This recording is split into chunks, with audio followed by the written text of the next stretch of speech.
พี่น้อยเนาะอันนี้ก็สิได้ผูกแขนทางน้องแต่เพิ่นก่อนพี่น้อยเมื่อขึ้นเรือนขึ้นศาลใหม่เนาะก็พอดีทาง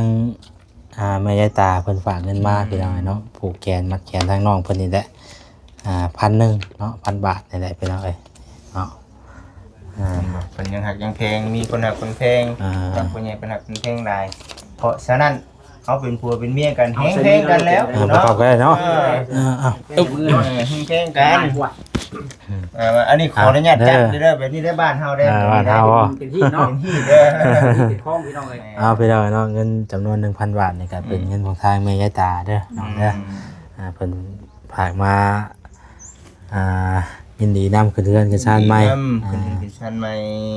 เอาอยู่ดีมีแห้งเด้อเนาะขึ้นเรือนขึ้นศาลใหม่ก็ให้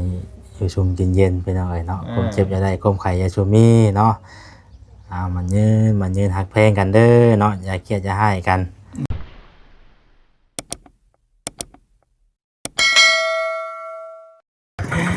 มื้อนี้ก็รถจอดเต็มอยู่พี่น้องเอ้ยเนาะเปิดคลิปมามื้อนี้ก็อยู่หน้าบ้านเรือนซานของทางน้องเตเพิ่นเด้อพี่น้องเด้อเนาะกับทักทายสบายดีพ่อแม่พี่น้องเบิดสุขสู่คนพี่น้องเอ้ยเนาะมื้อนี้ก็เป็นมื้องามยามดีพี่น้องเอ้ยเป็นมื้อขึ้นเรือนขึ้นศาลใหม่ของทางน้องเตเนาะกำลังเดินทางมาฮอดบ่แสนก็ได้พี่น้องเอ้ยเนาะตอนนี้ก็เป็นเวลา11:30 นเนาะ11:30 นพี่น้องเอ้ยก็สิได้ขึ้นไปผูกคอต่อแขนหรือว่าร่วมยินดีนำเพิ่นเนาะมื้อนี้ก็มายินดีกับทางน้องแต่เมื่อขึ้นเรือนขึ้นศาลใหม่พี่น้องเอ้ยเนาะไปซะพี่น้องกลับมากัน 3-4 คนมื้อนี้ก็ได้เนาะมาฮอดมาถึงเป็นที่เรียบร้อยแล้วพวกทางนั้นทางบ่าวบอสบ่าวโอลิพี่น้องเอ้ยเนาะเดี๋ยวสิขึ้นไปก่อนพี่น้องเอ้ยมาทักทายทางนี้ก่อนเนาะ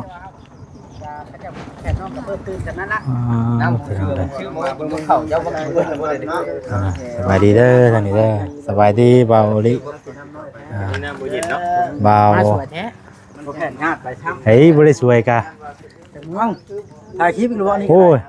ยัง10 โมงอยู่สบายดีเด้อถ่ายคลิปแล้วโอ้ยดีได้บ่ได้เล่นเลย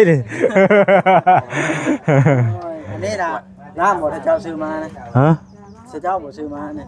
ใช้อยู่ใช้เจ้าอยู่ใช้แล้วก็เห็นตั้งนี่นะไปพอกระตุ้งมาให้น้ำหมูหลักน้ำเพิ่นมาถึงเนาะโอ้เป็นได้น้องเพิ่นแต่งพักแล้วล่ะบ่นี่ค่อยบ่โดยมาแต่เช้าเพิ่นบ่แต่เด้อจะทันแต่7:30 นไม่ค่อยมาฮอดเพิ่นทันเพิ่นแล้วเวลาผู้ใหญ่เนาะแล้วเพิ่นจะได้คือเอาเสาใหญ่แท้สั่งเรียนบ่แล้วกับเสามาใหม่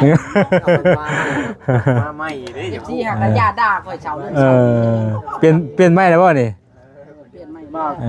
ตามาถ่าคือว่าแซนว่าคิดมาว่าซั่นเป็นเราเมื่อชื่อนานฮอดในงวนนี่แล้วพอดีข้าวเดียวพี่ของก้อยแล้วว่าโอ้ยก้อยกับข้าวอยู่บุญเลยอ่ะเฝ้าเหยียบร้อยช้าผมมาน่ะบ่ฮอดจักเทื่อเอาสิคุมเหมือนหน้าชายไหนหน้าชายในเมืองนี่นั่นบ่ใช่นั่นใช่แว่นเลยยืนกลางแดดกับบ่แดดก็เลดอยู่แต่มันก็พอเธอได้อยู่อ่ะนะแดดก็ยากแล้วข่อยน่ะคะแนนเจ้าห่มให้น้ำตาแล้วเอากินข้าวกินน้ำเรียบร้อยแล้วบ่โดยแล้วน้องแต่เพิ่นบอกเดี๋ยวแล้วเดี๋ยวสิไปหาน้องแต่เพิ่นมายินดีนำเพิ่นมื้อนี้ก็ได้เนาะมื้อขึ้นเรือนขึ้นศาลใหม่ตอนน้องเพิ่นให้เพิ่นซุ่มเย็นน่ะเช้านี้ไปได้คือเลือดแท้อุ๊กเติมให้ก่อนมื้อเช้านี่กันมาเนาะนี่ล่ะไปมาหาชูหาแพงกันเบิดไปเดี๋ยวสิไปถามไปไทยเพิ่นก่อนเด้อโดยตึงโอ้ยย่อมึงแน่ตึงโทรศัพท์ได้น่ะไปพี่น้องเดี๋ยวเฮาเข้าไปหาทางน้องเพิ่นก่อน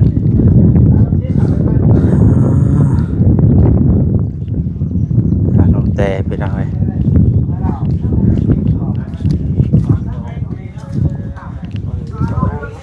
บายดีน้องแต่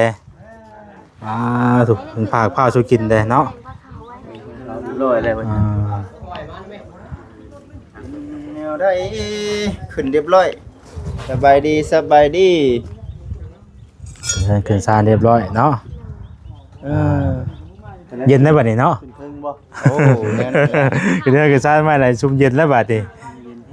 ชุ่มเย็นเนาะ แค่น่ะเพิ่นสิเมื่อแล้วบ่ฮะน่ะ มือบ่ได้ แต่ว่าเฮามาเช้ากับหมู่เนาะเฮาเนาะ มาสาวกโม มาเช้ากับหมู่บ่แล้วก็ขึ้นไปเทิงบ่แล้วไป ไป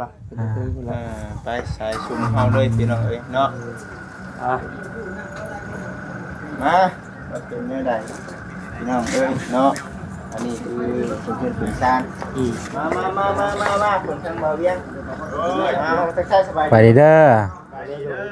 สบายดี บ่าวเวียงบ่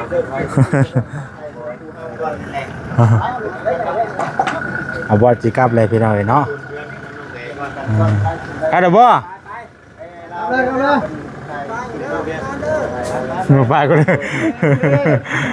โอเคทางปลอดภัย มีชาวบ้านเพิ่นอย่างหลายคนอยู่สวัสดีเด้อน้ำแล้วสบายดี เด้อ สบายดีสบายดี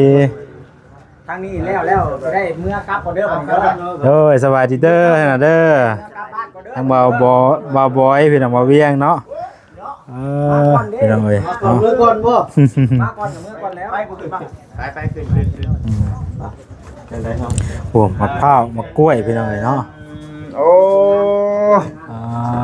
ติโตพี่น้องเอ้ยเนาะ ยังได้อันนี้มียังอันนี้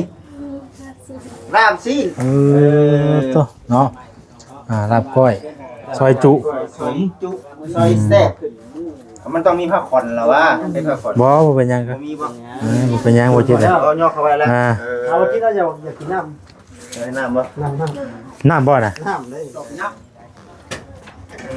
เนาะมาซาเคยโกรธบ่มาเด้อ ถ้าเขาว่าปลาต้องทำอย่างดีเนาะนี่ แม่นรู้ถือว่าเพิ่นจงไม่ให้ มาสาด นี่ มาเนาะ คือว่าจะอยากกินน้ำนี่เอาน้ำให้เรา เอาว่าน้ำนี่ น้ำมันนั่นน้ำเมืองคงกูได้นะ น้ำ เมืองคงได้กินได้นะ เราขาวมือคงแบบนี้เลยจังคือเด้แบบนี้เด้ เดี๋ยวคนจับ มาตามที่หลังมาตามที่หลัง เอ้ยเนาะ อาจารย์ใหญ่นะฮะ เอาแจนใหญ่ โอ้ยว่าอะไรดีรู้ตัวข่อยอีก โอ้ยคือกันแหละเนาะพี่น้อง ข่อยว่าผมเป็นปืนกระปะวันนะลงหน้าลงหลังเศร้าหน้าเศร้าหลังอยู่ เป็นนี่ได้คือว่าเศร้าหนาเศร้าหลัก แม่ดิคนหลาย ว่าถือว่าพิษแล้ว คนหลาย เราใส่ไม้เลย ตึ๊บบ่นั่งนำบ่ นั่ง มาแสนนะอาจารย์ใหญ่นะ โอ้ยคือกันแล้วข่อยกันแล้วมันจะอยู่ดีมีแห้งแล้วข่อย เขาไปนั่งใกล้คือแบบท้องกับสีโซนแน่มาคือเยี่ยก็อย่างนั้น ใส่แว่นเขาอีกดิ ใส่เล่นเข้าไปอีกกูเฮงคือค่ะ อันละ จะคือเลยดิเดี๋ยวมาคือเลยฮะ คือยัง คือเฮีย คือที่อะ โอ้ชาทูนมือเอาแท้เนาะ ที่ว่าคือ อันถึง800 ล้านเฮงคือคัก เบิ่งกล้องให้ข่อยเด้อ โดยที่คณะจัด คุมกล้องคือว่าอะไรพี่น้องเว้ยเนาะโอ้ยกินคงกินทวนเนาะมาตำลัง หีเข่าบ่ อยู่เขานั่นแหละมาซ่าใครกลัวบ่มาพี่น้องเอ้ยเนาะเขาก็ฮู้อยู่แล้วว่ามื้อนี้เป็นมื้อขึ้นเฮือนขึ้นศาลน้องแต่เพิ่นคนคือสิหลายเมื่อเช้านี้เนาะ ลายอยู่ หลาย เพราะว่าเพิ่นก็ยังบ่มากก็ลายอยู่ ม ว่าเพิ่นไปดองเด้ มีดองนำอีกแน่ แม่นมีดองมื้อนี้บางเทื่อบางคนก็เพิ่นมาผูกแขนเพิ่นก็ไปกินข้าวเพิ่นก็พาไปดองอะไรนี่นะ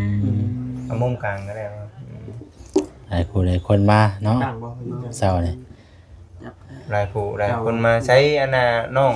บอยเต้เป็นจังได๋ เพิ่นเจ็บกระเพาะแน่แล้วก็บ่สำบายปวดหัวเพิ่นน่ะ คุยกันครั้งแน่แล้ว แม่นก็มีแนวเครียดกันแน่มื้อเช้า เป็นอะไรเมื่อเช้านี่คือก็เห็นในคลิปอยู่แหละเห็นในคลิปอยู่ กันเพิ่นอยากเมื่อบ้านน่ะนะ เมื่อบ้าน แม่น แบบไรก็มีเวียกทั้งนั้นบ่หรือว่าจังได๋ ก็แบบผิดกันเลยเพิ่นอยากเมื่อน่ะนะ พิดกันแบบไร เพิ่ เนาะ นเนาะเพราะอันนี้ก็บ่แม่นบ้านเพิ่นน่ะนะก็อยากกลับบ้านเพิ่นนี่นะน้องก็ไปไว้ เพราะว่ามาบ้านนี่ยังคือยังว่าบ่ได้ดีๆอยู่วันเมื่อเช้านี่ว่าอ้าวว่ะ เป็นจะได้จะคุยกันบ่ร่วมกันครั้งนี้นะบ่ลูกตูแล้วบ่ ก็ถามแล้วแต่เพิ่นยังบ่ให้คำตอบหั้นนะว่าสิแนวใดเพราะว่าเอื้อยเพิ่นก็เซตมาตลอดนี่ ให้เมื่อนี้ เลยเพิ่นก็ให้มือเพิ่นสิล้มให้เพิ่นว่า พิษกันน่ะคือพิษแบบใดเนาะ สาเหตุนั่น สาเหตุ สาเหตุก็รู้แบบเราก็แกกใส่กันซื่อๆนี่แหละแล้วก็พิดกัน ก็ในความเป็นจริงก็ถ้าผิดกันแหละเมื่อเลยนี่ก็ยังบ่อยากให้เมื่อแหละพี่น้องเอ้ยเนาะ แม่ คุยกันก่อนเนาะคุยกันให้มัน ใจเนาะ เพลงกันก่อน ตัวก้อนเนาะ แห่งสิกระเต็กได้ประมาได้เมื่อไปพุ่นต่างห่างเหินไปบัดแห่งกระเต็กได้ ใจกันเลยดิ เราต้องคุยกันให้เข้าใจบัดเรื่องที่เฮาเมื่อไปแล้วบัดหายเครียดหายสร้างกันเนาะสมมุติว่าอยากให้ อืม กลับมาอีกบัดเสียเงินอีกเนาะ อืม เสียเงินค่ารถค่าลาอันนี้คือถ้าหากว่าน้องเพิ่นได้พังก็น่าเย็นไว้ก่อนเนาะคมเฮาอยากให้นี่มันอยากเมื่ออย่างเดียวเนาะแต่ว่าพอเฮาอันน่ะว่าอยากให้บัดเอาแล้วคือขี้ฮอดเมียแท้หั่นนะพี่น้องเอ้ยเนาะบ่ช่างได้ มีเหตุผลมีเหตุผล เอาบ่ช่างทั้งที่น้องแต่ขี้ฮอดผัวบัดนี้น้องแต่เสียเงินลงไปอีกเนาะ แม่น ทั้งนี้สิลงไปทางนั้นก็เสียเงินอีกนะพี่น้องเพราะฉะนั้นเมื่อตอนฮ้อนนี่ก็มันก็ บุคักเนาะ คักบ่แน่เนาะมีหยังต้องอวยหน้าเขาก็หากันคุย ปรับความเข้าใจกัน ปรับ เนาะ ความเข้าใจหากันก่อนอันนี้ก็คือเว่าแน่แหละมันหลายคนเบิ่งเฮาอยู่แล้วนะเพราะฉะนั้นเฮาก็เย็นไว้ก่อนเย็นไว้ก่อนนั่นแหละก็มีแต่คนหักคนแพงหาได้มานี่เนาะพี่น้องเอ้ยเนาะบ่ได้ว่าจังใดนั่นแหละว่าแสนเลยมีหยังอยากเว้าเพิ่มเติม โอ้จะว่าบ่เลยจะว่าบ่เลยก็คือกันนั่นแหละเนาะ นี่คือผมบ่จิตเนาะ ก็แบบเดียวกันนั่นแหละ มีเหตุผลอยู่เนาะ ก็แบบนั่นแหละพี่น้องเอ้ยมีหยังก็คุยกันก่อนเนาะ มีหยังก็คือ คุยกันปรึกษากันนั่นแหละ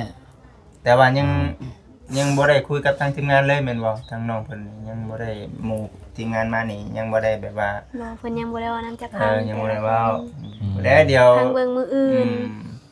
จักมื้ออื่นจักมื้อใดแล้วก็ ให้เพิ่นเศร้าเครียดเศร้าหยังก่อนหั่นนะ ก็ถามไทยกันนั่นแหละก็เดี๋ยวมันสิเป็นเรื่องใหญ่ว่าซั่นน่ะนะ จากเด็กสิกลายเป็นเรื่องใหญ่เนาะ แม่ๆก็คือว่าแน่แหละ ค่ะแม่นว่าคือว่าเพิ่นสิเมื่อน้องก็ได้โทรถามทางนั้นแล้วหั่นนะเพิ่นเฮ็ดได้เพิ่นก็ว่าให้มาก่อนเพิ่นว่า ให้มาก่อน จังไรก็ต้องได้เมื่อบ่ใส่มือ แต่น้องบ่อยากให้มื้อ เว้าแล้วก็คือทางบ้านโทรมาให้กลับมานี่เลย อ๋อ แม่ อ๋อ แต่น้องยังบ่อยากให้มื้อน้องว่า โอ้มือขึ้นเฮือนซับเนาะนอนอุ่นก่อนก่อนเอาคืนอยู่กับใครเนาะ เก็บสองคืนเนาะพี่น้องเอ้ยก็ในความเป็นจริงนี่ก็บ่อยากให้มันเกิดเหตุการณ์แบบนี้แหละเพราะว่ามันคือเว้าแน่แหละพี่น้องเอ้ยตอนนี้ก็กำลังสร้างอยู่พุ่นนะเดี๋ยวมันสิบ่ฮอดได้เนาะบ่ช่างได้คือเพิ่นเว้าแล้วขี่เรือมาอยู่ดีๆบัดสิมาหลุมวังจอดเนาะมันก็บ่คักแหละนะพี่น้องเอ้ยหมดเท่านั้นแหละพี่น้องเอาบ่แซนเว้าเพิ่มเติมคือจังมาบอกความก่อนจังเนาะข้างนี่ โอ้เขาคุยแล้วสิว่า บ่สิ มีมาบ่นี้ก็มีแต่มายินดีนํน้องเพิ่นนั่นแหละ ตั้งใจมายินดี มาดีมื้อนี้นะ ก็ได้คิดจักดีเนาะว่าสิมีเหตุการณ์แบบนี้นะ ขนาดน้องเองก็น้องยังบ่ได้คิด อ๋อว่านี่เฮาก็มาอยู่นะคือจังว่าบ่ได้อิหยังเพิ่น เพราะว่าเมื่อวานนี่ก็ยังเว้าน้ำบ่าวอยู่แม่นบ่แหละนั่นแหละ โอ้ว่าน้องเพิ่นก็จะควมอยู่เด้เนาะว่าซั่นเฮ็ดหั่นเฮ็ดนี่อยู่ว่าซั่น เฮ็ดทางเฮ็ดนะเพิ่นเฮ็ดก็แม่นว่าเรื่องเพิ่นเครียดแล้วก็เพิ่นก็บ่อยากเว้าน้ำไผนะเพราะว่าแบบนิสัยเพิ่นแนวนั้นนะ พยายามมันอย่าเห็นรูปหลายเลยอย่าเห็นรูปหลาย เป็นเด้อดู เอาแบบในเรื่องแบบนิสัยเฮานี่แหละให้เฮาฮู้แต่สมผู้เมียพอเพิ่นน่ะแบบนั้นน้องก็โทรถามเบิ่งน้องเขาแล้วว่าแม่นเพิ่นให้ไปเครียดแล้วเพิ่นบ่อยากเว้าน้ำไผในนี้หั่นนะขนาดเครียดให้ด้วยเครียดให้น้ำพ่อน้ำแม่พ่อแม่ถามก็ยังบ่เว้านำในนี้หั่นนะตีแท้คันอยากให้ก็คำคนเฮานี่คันอยากให้นี่บ่ตีได้มันก็ไปทำก็บ่อยากว่าแต่ว่าก็มีแต่ สองผัวเมียฮู้กันนะพ่อคือว่าเนี่ยมะเร็งก็เฮาจังคุยกันเนาะ พยายามคุยกันนั่น แบบ แห นั้ ละ นแหละคือว่าแล้วเนาะมีแต่ว่าเอ้ยแต่มันผู้คนนั่นแหละเนาะผู้คน นี่แหละไปกันพี่น้องเอ้ย คน ผัวมีเมียเนาะมีปากเถียงกันแน่พี่น้องเลยแล้วจะได้เพลงกันมีปากเถียงกันเรื่อยให้เพลงกัน มันจะให้ดูไม่ให้มันจะได้ให้กันเรื่อยจะได้แต่ว่ามันไม่รู้เลยว่าจะดี นั่นแหละว่า เนาะมื้อนี้เลยเนาะ จุดของมันมันนี่เลยเนาะ เอ้ยเนาะ เดี๋ยวจะได้จากข้างนอกเพิ่นกินอย่ากินยาได้บ่ กินข้าวยังไม่ได้กินข้าวได้บ่เดี๋ยวนี้ไว้ กินแล้วน้องเฮ็ดข้าวมาให้กิน ทางน้องบอยได้กินได้บ่ คันยังบ่กินเลยสิให้มากินน้ำกันว่ะ เนาะ กินแล้ว กินกับพวกกระเพาะเนาะ กินแล้วก็เพิ่นก็ปวดหัวบัดนี้พอก็ ทางบ่จิตเริ่มหิวข้าวแล้วทางนี้สิบ่กินสิบ่เข้ากินได้นี่เนาะอยู่ว่าได้นี่ เอาคุยกันตุกแตกก่อนเนาะคุยกันตุกแตกก่อนให้ FC เพิ่นนั่นน่ะฮู้กันก่อนหั่นน่ะก็สิประมาณนั้นแหละพี่น้องเอ้ยเนาะ น้องก็โทรถามทางนั้นโทรถามว่าเฮ็ดได้พอมีพิษกันเช่นใดมันบ่ปากน้ำว่าในนี้แล้วเพิ่นก็ว่าให้มาก่อนนี่นะเดี๋ยวสิล้มให้เวลาในนี้ มีแต่นั่นนี่ซะน้องเอ้ยเด้อในเรื่องคุมพิษกันนี่ก็ให้เฮาเคลียร์กันสองผัวเมียแต่ว่าในเรื่องพ่อกับแม่ถ้าหากว่าเพิ่นฮู้ว่าลูกเต้าผิดกันนี่เพิ่นให้สิอุกใจนะ เพราะว่าน้องก็แต่เก่าน้องก็เคลียร์กันเอง เพราะว่าน้องจึงโทรไปนะเพราะว่าเพิ่นอยากเมื่อเลยน้องว่าบ่อยากให้เพิ่นเมื่อปานใดในนี้นะก็โทรบอกถ้าแม่นว่าสิให้แม่นว่าสิเมื่ออีหลีก็น้องว่าสิไปส่งอยู่คิวรถเพราะว่าต้องโทรบอกเพิ่นจังหน่อยว่าเอาลูกเฮามาเป็นหยังคือบอกเบิ่งลูกเฮาดีๆจังซั่นจังซี่หั่นนะ บ่ได้ต่างเบิ่งต่างคนต่างเบิ่งกันหั่นแหละเฮ้ยเนาะ ต่างคนต่างเบิ่งกัน โทรถามปรึกษาเพิ่นว่าสิให้อยู่ก่อนบ่หรือว่าสิให้เมื่อนี่หั่นนะเพิ่นก็เลยตอบว่าให้เมื่อก่อนทางน้องน่ะบ่อยากให้เมื่อ มีแต่คอย ปรับก็เข้าใจเนาะ เราคงเข้าใจกันคอยคุยกันนั่นแหละพี่น้องเอ้ย มีเทื่อหน้าเทื่อในก็คือว่าแน่แล้วคุยกันสองผัวเมียซะเรื่องพ่อเรื่องแม่เดี๋ยวเพิ่นสิอุกใจนํเฮา เรื่องแบบนี้เด้อเนาะ มื้อเช้านี่เป็นหยังนอกจากมื้อมันก็หลายสิ่งหลายอย่างเนาะเพราะว่ามื้อนี้มันก็เป็นมื้อขึ้นเฮือนเนาะน้องเลยขอเพิ่นว่าให้เพิ่นเนาะเขาพอควันน้ำน้องแต่เพิ่นบ่ขึ้นมาหั่นนะ ให้เป็นมือสำคัญมือกระเทือนใหม่ซ้ำเนาะมื้อเช้านี่ก็ได้ เอ้ยกินข้าวเด้อ ยังอยู่ อย่าลอกได้มากก็ดีใจมื้อนี้ เราก็เลยมาโทรถามโทรปรึกษาเพิ่นว่าสิให้มื้อบ่หรือว่าแนวใดอันเนี้ยแล้วก็ถามการทางนี้เพิ่นก็ยังบ่เว้านำเพราะทางพูนเพิ่นก็เซตมาตลอดเด้ เอาบ่ตีได้เนาะเพิ่นก็เป็นห่วงหั่นแหละว่าลูกเต้าสิเป็นแนวใดหั่นนะพี่น้องเอ้ยก็ต้องได้ถามไทยนั่นแหละเนาะก็นั่นแหละพี่น้องเอ้ยเนาะในเรื่องราวของเพิ่นนี่ก็คือยังบ่ทันได้เว้าได้ว่ากันเพิ่นแหละพังเบิ่งมาลงมาแรงให้เขาเจ้าเคลียร์กันเนาะหรือว่าเคลียร์กันอยู่หั่นแหละเว้าเอาเนาะแนวใดมันดีนั่นแหละพี่น้องเอ้ยมีแต่เฮาก็สิผูกแขนให้น้องเพิ่นเนาะเพิ่นถึงชานยินดีน้ำน้องเพิ่นพี่น้องเด้อเนาะมีหยังก็ค่อยเว้าค่อยว่ากันเด้อในเรื่องแบบนี้มื้อนี้อ้ายก็คือว่าเนี่ยว่าสิซื้ออุปกรณ์มาแน่บางสิ่งบางอย่างแต่ว่าเห็นสภาพการแบบนี้ก็เลยว่าโอ้ยเบิ่งก่อนเด้อว่าเบิ่งก่อนเนาะเบิ่งก่อนก่อนก็ได้เบิ่งสภาพการก่อนก็บทเท่านั้นได้พี่น้องเอ้ยเนาะ FC มีหยังก็คอมเมนต์กันเข้ามาเด้อพี่น้องเด้อเนาะติชมว่ากันได้เนาะอันใดก็ได้คำว่าที่ว่าเฮาเว้าบ่คักบ่แน่ก็สามารถติดเล่นกันเข้ามาได้น้องเตก็เบิ่งเอาเนาะเบิ่งเอาอ่านคอมเมนต์ได้อยู่บ่ ก็ได้อยู่บ่ เห็นบ่ แน่น้องเพิ่นเรียนอยู่แล้วว่า FC เพิ่นก็คอมเมนต์กันเข้ามาในใดดีก็เฮ็ดเอาเนาะในใดเพิ่นบอกในใดเพิ่นติเฮาก็ปรับปรุงเท่านั้นแหละ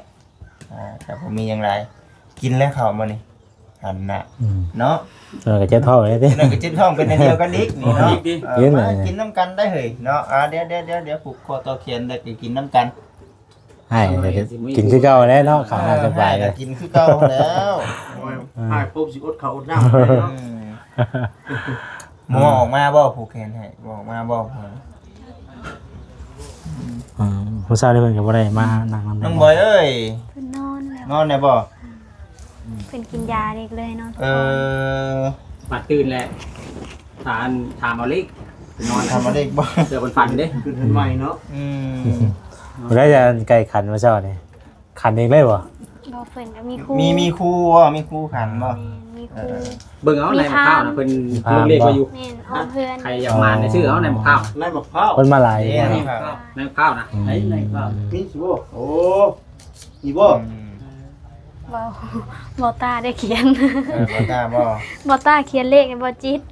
ข้างหน้าเดี๋ยวสิ บ่จิต เบิ่งกัน ก็เบาแสนคนละหมากว่ะเขียนเลข เดี๋ยวสิเบิ่งดอกมันมังออกได้ครับเฮ็ดไปนี่ เป็นมาแน่ มือสำคัญ อัน เด้ เฮือนประตูจุยเนาะตอนน่ะ อันนั้นแหละ มะกล้วยมะกล้วยนี่มะพร้าว หมกข้าวมันให้ใหญ่แล้วถึง800ล้านพุ่นได้น่ะ อึ๊บมา มาเสยเด้อน้องเด้อเนาะมาเอายินดีนำเด้อมื้อนี้ก็ได้มื้อขึ้นเฮือนขึ้นศาลขอให้มีแต่สิ่งดีๆแหละเข้ามาในครอบครัวเนาะก็ให้ฮักเพลงกันผัวเมียมีหยังก็ค่อยเว้าค่อยว่ากันหั่นแหละเด้อเนาะเว้าดังๆแหละพี่น้องเอ้ยเนาะบางทีมันชอดประตู โอ้ยทะลุประตูแล้วเหรอวะบอกกับเว้านี่ก็เฮากับแบบบ่ได้ว่าหยังน้องเพิ่นได้พี่น้องเอ้ยเนาะเฮาก็ขอว่าฮักเพลงนั่นแหละอยากให้ บ่อยากให้ อ่า เขียนให้กันแล้วเนาะครับค่อยบอก เขียนมาให้กัน อย่างก็คุยกันหักแพงกันนั่นแหละ สองคนซะเนาะ อืม บ่มีไผครับ คือทางน้องเตเหมือนกันบ่มีไปได้เพียงเนาะมีอย่างก็ได้ปรึกษากันนั่นแหละเนาะกับลูกกับผัวนั่นแหละเพราะว่าเรากับบ่ได้มีจักสิพึ่งพาใจไปบัดนี้เนาะผู้อยู่เคียงข้างก็คือลูกคือผัวนั่นแหละมีอย่างก็คุยกัน เขียนบ่ก็สายบ่เกิงก็ผัวเมียแหละเนาะ พาใส่กันเนาะ พึ่งพาใส่กันก็ตัวเองนี่แหละอยู่ในเฮือนหลังนี้ก็ได้เนาะ มีลูกมีเต้ามากับตัวเองนี่แหละเป็นพ่อเฒ่าก็ได้บัดนี้เบิดเท่านั้นแหละนั่นแหละพี่น้อง คือนักเพิ่ม เหมือนกัน เนาะ แกนกันบ่ใช่กันอยากแนวสิว่าได้ๆแล้วพี่น้องเนาะว่าไปมันก็แฮงยืนยาวเนาะมีแต่หักแพงกัน เบิ่งไปให้แหน่ โทรคือสิฮีดง่ายๆเนาะ เฮ็ดยากซะดิเนาะ บ่ได้คิดเรื่อยเด้อันนี้แล้วว่า ผมเงินหลายมันนั่นแล้วมันทีเรื่อยมันสิบเนี่ยข้าง อายุเขามาเงินได้เขาว่า พูดไปพูดมาเรื่อยแล้วนั่นไหน พี่น้องเนาะอันนี้ก็สิได้ผูกแขนทางน้องแต่เพิ่นก่อนพี่น้องมื้อขึ้นเดือนขึ้นชาติใหม่เนาะก็พอดีทางแม่ยายตาเพิ่นฝากเงินมาพี่น้องเนาะผูกแขนมัดแขนทางน้องเพิ่นนี่แหละ1,000เนาะ1,000 บาทนี่แหละพี่น้องเอ้ยเนาะเพิ่นยังหักยังเพลงมีคนหักคนเพลง อ่า บางคนใหญ่เป็นหักคนเพลงได้เพราะฉะนั้นเขาเป็นผัวเป็นเมียกันแฮงเพลงกันแล้ว ประกอบกันเลยเนาะอ้าว มือ แฮงเพลงกัน ว่ะ อันนี้ขออนุญาตจัดเด้อแบบนี้ได้บ้านเฮาได้ บ้านเฮา เป็นที่เนาะ เป็นที่เด้อ เป็นข้องพี่น้องเลย พี่น้องเนาะเงินจำนวน 1,000 บาทนี่ก็เป็นเงินของทางแม่ยายตาเด้อน้องเด้อเพิ่นฝากมายินดีนำขึ้นเรือนขึ้นชานใหม่ ขึ้นชานใหม่ เอาอยู่ดีมีแห้งเด้อเนาะขึ้นเรือนขึ้นชานใหม่ก็ให้อยู่ชุมเย็นๆไปหน่อยเนาะผมเจ็บอย่าได้ก้มไข่อย่าชุมมีเนาะ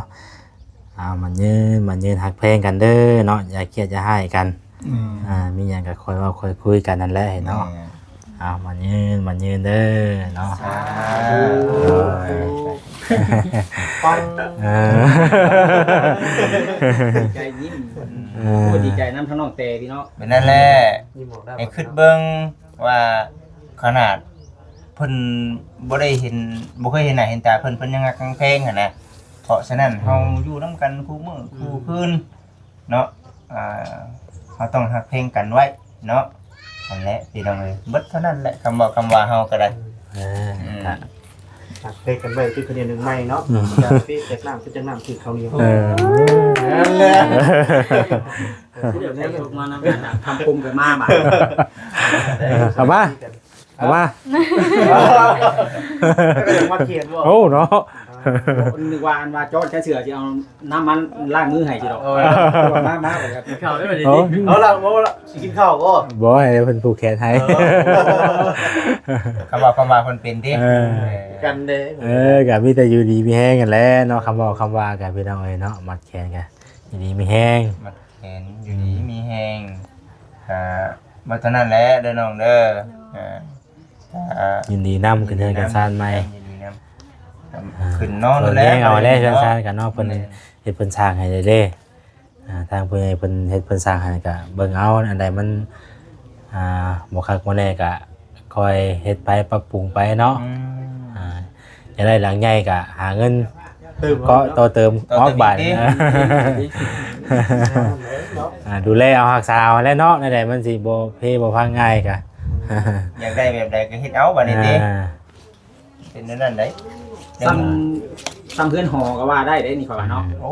เบิด เพราะว่าขึ้นนอนถือว่ามือเลขล้วนนะขึ้นนอนเทิงนะ แม่น วันนี้เป็นวันหยังครับมัน วัน อาทิตย์บ่ วันอาทิตย์เด้มื้อนี้ วั เด้ นอาทิตย์เปิดมือได้มือนี้นะ วันอาทิตย์แม่นอยู่วันอาทิตย์เบิดมื้อมื้อนี้ก็ได้ โบเถียงเจ้าเราเป็นต้มจี แม่น วันอาทิตย์เบิดมื้อ ได้ เป็นจะได้ทางอาจารย์ครับคุ้มบัดนี้เพิ่นกำลังจอดแค่เชื่อรอได้เท่านั้นนะ เข้ามาได้เนาะ ต่อมาได้บัดนี้ มีแต่ได้กินข้าวกินน้ำ ข้าวน้ำคำคูณนะเพิ่นนั่นแหละอยู่ดีมีแห้ง เด้นี่มา เฮ็ดกันซ่านใหม่ก็คำคูณอยู่ดีมีแห้งอยู่ น้ำกันจะค้นนี่ฮะ เย็นเป็นสุขได้บาดนี้ ไอ้หักเด้ เปิดแล้ว อย่าลืมกันได้มานกันในหิวเข่าก็ได้พวกเจ้าน่ะ ใช่คือว่า เอิ้น ยัง เอากันได้เด้อ ไอ้หักเด้มาขึ้นมาบ่ พอเป็นหยังดอก มากินข้าวกินน้ำน้ำกัน แต่ความสุขความเจริญล่ะบัดนี้เนาะอยู่เฮือนอยู่ซ่านใหม่ก็ คนหลายว่าน้องสาว หลาย เขียนครับน้องเนาะ เนาะหาผูกคอก็แขนได้เด้ออ๋อเด้อน้ำเนาะแน่พี่น้องเอ้ย เป็นเพื่อนกันเนาะบาดดีกันเด้อ ตึกฟูโดดติ ความใครจะสิมีเนาะมีแฮงหักแพงกันได้ลูกบัวกันได้เนาะนักบอลเอาสู้เนาะเห็นหยังกับฝากกันที่กันสร้างกันหาเด้อบัดนี้เฮือนงามแล้วบัดนี้เนาะมีแต่ว่าอายุมันก่อนยืนก่อนยืนแล้วเด้อ มาเด้อมาเดี๋ยวไปน้ำของนายก็จะ โดย เอา โดย ใส่น้ำข้างนอกเพิ่นพี่น้องเอ้ยข้างนอกเพิ่นก็ยังเจ็บท้องอยู่เนาะ ไปซะบัดนี้พี่น้องเอ้ยเดี๋ยวจังอบรมกันใหม่เด้อน้องเด้ออยู่ดีมีแห้งพี่น้องเอ้ยดีใจน้ำน้องเพิ่นได้ขึ้นเดินขึ้นซ่านได้นอนเฮือนใหม่เลยนอนรับฝันดีแหละมื้อแรงเนาะเอาตัวเล็ดๆเด้อเอาตัวเล็ดๆเด้อโอ้ยไปใส่พี่น้องเลย เดี๋ยวให้ข้างนอกเพิ่นพักผ่อนซะก่อนเนาะ แล้วข่อยข้าวไว้แล้วนี่ เล็กๆได้บ่เสีย เล็ด มีคือมี3อันน่ะ ๆใช้สามัญ เล่นๆก็มีวันนี้ก็มี2หน่วยบ่ได้บ่เสียเลย เพิ่นให้เลขเด้อเนาะ จะสิออกตัวใดเด้ รุ่นเบิ่งได้เนาะ รุ่นเบิ่งป้าลงๆก่อนก่อนก็ได้ ไปใส่พี่น้องไป